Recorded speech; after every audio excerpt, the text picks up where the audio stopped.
Too often, our American story is shaped by big media outlets centered in large coastal cities, like this one. But in our experience, change happens one story at a time, and so much positive culture shift has its roots in the South. Where would rock music be without the Mississippi Delta, or country music without the Scots-Irish that immigrated to the South? And where would the civil rights movement be without the Montgomery bus boycott?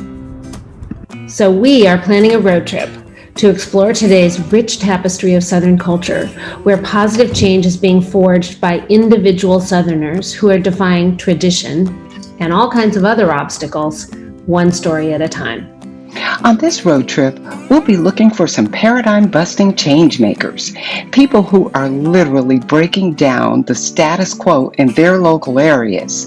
For example, did you know a Southern-born professor at Smith College took a national atonement tour with a former recruiter for the Aryan Nation, all to fight neo-Nazism? When you ask people to give up hate, you need to be there for them when they do. And that was why I was working at the National Anti-Klan Network, renamed the Center for Democratic Renewal. And so we encountered and helped deprogram a guy named Floyd Cochran, who had been the national spokesman for the Aryan Nations up in Idaho. Floyd had recruited these two brothers named Freeman.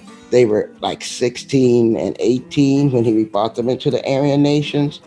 And despite all of these warning clouds, they came home one day and murdered their entire family, the mom, the dad, the 12-year-old son. Floyd felt unbelievably guilty for this. He knew how he flipped the Freeman brothers. And so he conceptualized the National Atonement Tour. And so he wanted to go around the country, speak to people, particularly young white kids, to persuade them not to join the neo-Nazi movement. And when I got to know Floyd, as I was at first afraid of him, I mean, he was one of the most famous Nazis I knew. I wanted to hate him. I found myself developing respect and appreciation for some of the most undeserving people. I didn't do it because they deserved it sometimes. I did it because I deserved to see them better.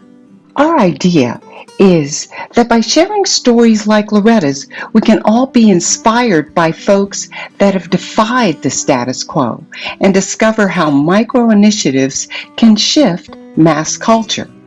American culture is rich and it's not monolithic.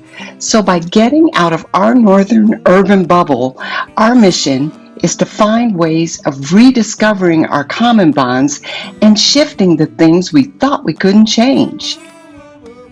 Transformation starts one small step at a time. It's only when we look back that we can see how far we've traveled.